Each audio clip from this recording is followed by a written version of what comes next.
Live from our 7 Tasmania studios, your nightly news with Kim Miller begins now.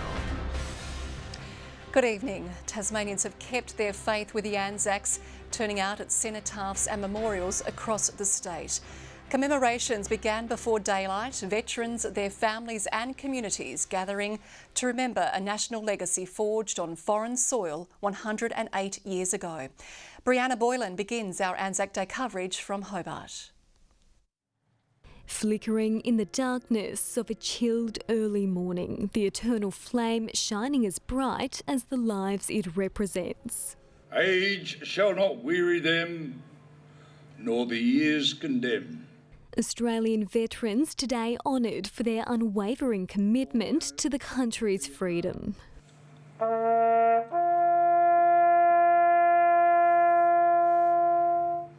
Their comrades moved by the presence of young Tasmanians immortalising a historic legacy. It's a beautiful moment to be able to do it. It's a really good experience. Students shedding light on issues haunting servicemen and women long after battles fade. A significant number of veterans experience mental health issues, with approximately 1 in 3 veterans experiencing post-traumatic stress.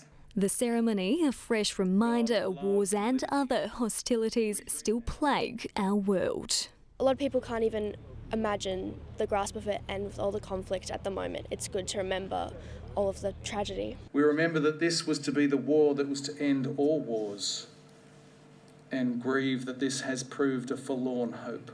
The dawn service is a tradition that's only getting stronger, with hundreds of Tasmanians pouring in to pay their respects. I've got a family member that's currently serving and has served for a very long time. Myself, I'm a reservist, so it's one day a year that we can really reflect back on all of the sacrifice. It's what we live for. This is probably the most important day in my life each year. Launceston's crowd even larger. I've never seen so many people at a dawn service. It's just heartening to see that the population actually care. The first Anzacs went ashore at dawn, and the first veterans chose to mark that service by gathering at dawn. So I think there's always just something just that little bit more touching and memorable about every dawn service. Tasmanians in droves today upholding the pledge made more than 100 years ago that at the going down of the sun and in the morning, we will remember them. Brianna Boylan, 7 Tasmania News. Well, it's not just big cities that turn out to remember. Almost every location across the state has a memorial to locals who served. But there's one place in Tasmania that almost forgot. Josh Duggan visited some of our smaller towns where communities are just as determined to ensure that tradition continues. In the darkness, Bruny Islanders remembered, warmed by a shared commitment to keep the Anzac spirit alive and the drone of a lone piper. The first ferry doesn't leave the island until 6 a.m. If not for this Alona service, they'd be left without. There are a lot of community members here that had relatives in the First, Second World War and Korea. Vietnam vet Trevor Adams has led proceedings for the past 44 years. It's grown and grown since we started. I think when we first started there were 6, and now you see the crowd here. We get up to 250 people. At the going down of the sun and in the morning, we will remember them.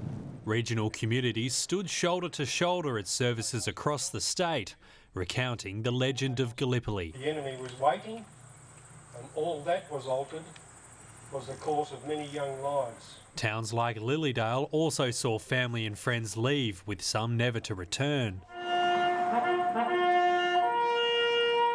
Determined not to forget, Huonville locals rallied to hold a service after their RSL sub-branch folded. I asked if it would be okay if I did something about that, and council said sure, that'd be great. I think we're in trouble if we start forgetting the things that are most important. The entire town has pitched in.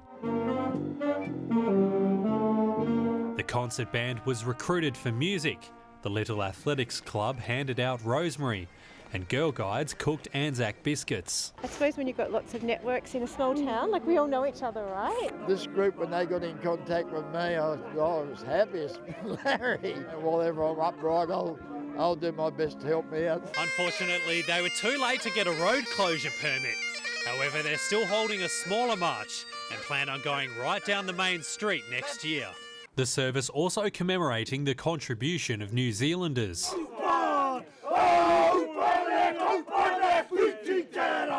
Enough fighting spirit to make an Anzac proud. Josh Duggan, 7 Tasmania News. Police are still searching for a 17-year-old who escaped a security vehicle on its way to the Ashley Youth Detention Centre nearly 48 hours ago. The male fled from the vicinity of Tinsbury Road and Howard Road in Glenorchy on Sunday night. He was wearing handcuffs at the time. Anyone with information on the teen's whereabouts is urged to come forward. And it's estimated nearly 100 vehicles have been broken into at the University of Tasmania's Unum campus. Police were called to the car park just after 1 a.m. 2 other cars were also broken into at the nearby Allenvale TAFE campus. Of course, it's very frustrating to wake up in the morning and to find your car smashed in. Pro-Vice-Chancellor Professor Dom Geraghty says the break-ins are disappointing, with security being increased on campus. The university is also working with students and Tasmania Police. Witnesses who saw a grey Mazda ute in the area with a distinctive noisy exhaust system are being urged to come forward. And Defence Industries Minister Madeleine Ogilvie says Tasmanian companies could be affected by a decision to reduce numbers for a land combat vehicle system. Elphinston manufactures hull structures for armoured vehicles in partnership with another contractor. Ms Ogilvie says she has spoken to her federal counterpart, Pat Conroy, to lobby on behalf of local manufacturers and businesses.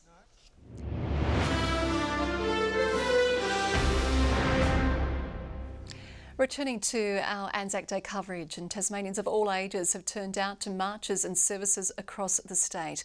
For many veterans, it was a time to gather, reflect and raise a glass. The next generation honouring those who fought to protect them, bringing a new meaning to a day important to all. It's honouring the people who fought for our country to keep us all safe. It means that everyone who's came before me, everyone who's served, whether in my family, friends in my family or any Australian, they've done it for us, they've done it for our future. Following in the footsteps of our heroes, others watching on with admiration and cheer. The sun shining, a symbol of hope and light as Tasmanians join together to recognise the sacrifice of their tomorrows for our todays. Days like Anzac Day bring people together, makes people stop what they're doing and remember the sacrifice that people have made. And for many, today stirs personal memories and family stories, a sign of a new generation of pride and respect. Both my props went to the war and I just want to make them really proud. I'm a Vietnam veteran.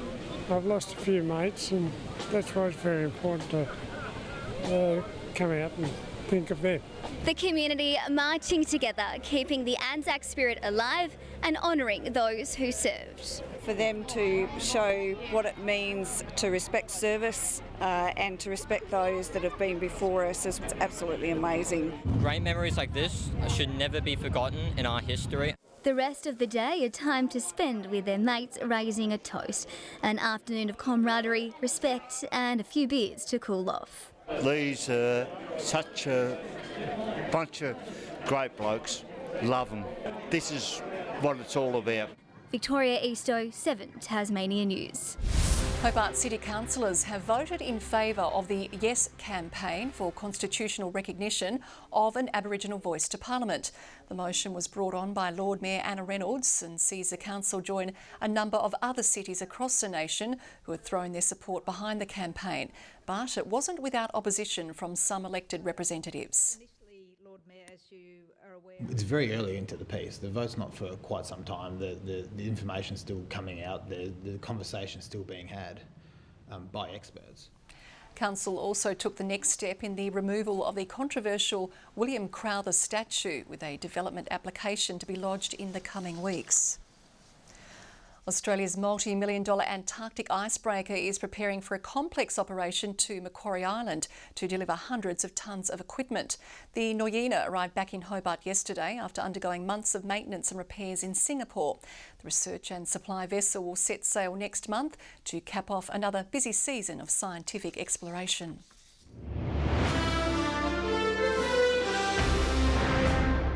local footy, it was a strong battle between Lauderdale and North Hobart for a significant day on the TSL calendar.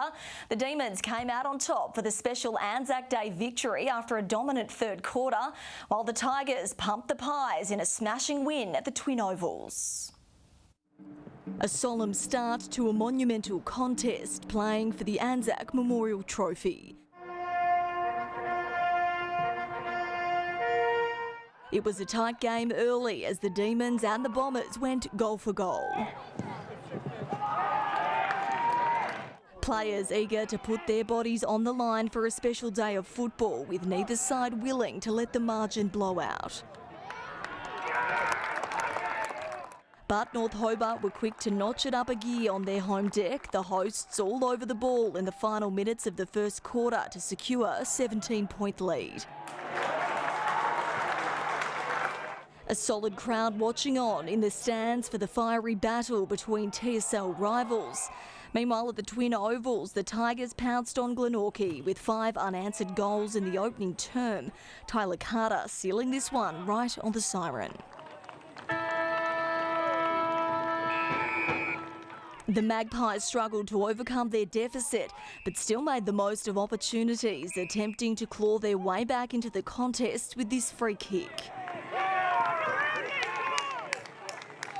But it wasn't the visitors' day on the field. Kingborough only continued to soar after a dominant second term, even having luck on their side at times, allowing them to close out round 3 with a thumping win while etching their names into the prestigious Fred House Shield. Tasmanian hockey star Madison Brooks has fired an important shot in the Hockey Roos Pro League contest against New Zealand this afternoon. Brooks helped level the scoreboard for the Aussies while also claiming her first international goal. Well, that is what she is not going to forget. Out of the very top draw into the top corner of the net. Tassie boys Eddie Ockett, Josh Belts and Hayden Belts all featured in the Kookaburras contest where the side defeated the Kiwis. Good evening. Plenty of sunshine around for Anzac Day. Launceston and Burnie both 22, 21 in Hobart, 19 for Devonport. Bushy Park, the state's top at 23, Wynyard and Grove 22, Flinders Island, St Helens, Strawn and King Island all 20, 19 at Low Head, 18 the top for Lyowini. High level cloud over the east and northeast today, generated by some mountain waves, mostly clear elsewhere. Further out, cloud streaming over Western and South Australia, with a low pressure system also sitting south of WA, patchy cloud over remaining areas. Similar fine conditions will continue tomorrow, with a high to the northwest of Tasmania extending to a ridge over most of the country.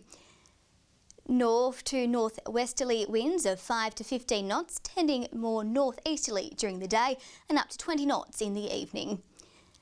Sunny across the south tomorrow. Hobart 23, 24 in Geeston, 22 the top for Bothwell. A sunny 23 in Launceston, Devonport mostly sunny and 19, clear skies and 21 for Cressy. Burnie partly cloudy and 18, a sunny 22 in Strawn, and mostly sunny 21 for Curry. Sunny across the east coast, 22 the top for St Helens, Swansea and Orford. Looking further into the week, showers developing about the northwest on Thursday before extending statewide during the day. Some possible thunderstorms in the northwest. More showers developing about the north and west on Friday morning before briefly extending across the state in the afternoon. And Saturday, showers for the west and far south with snowfall to around 900 metres in the morning, remaining mostly fine elsewhere. Showers easing in Perth tomorrow, 28 in Adelaide, Sydney and Melbourne both 24. Some showers for Brisbane, partly cloudy in Darwin and Alice Springs. And right now in Hobart, it's 15, Launceston mostly clear and 14, Devonport 15. And Kim, schools are back tomorrow and it's looking like a lovely day. And there'll be some kids not happy with that. Thank you very much, Victoria. And thank you for joining us this Anzac Day. We leave you now with images from around the country, lest we forget.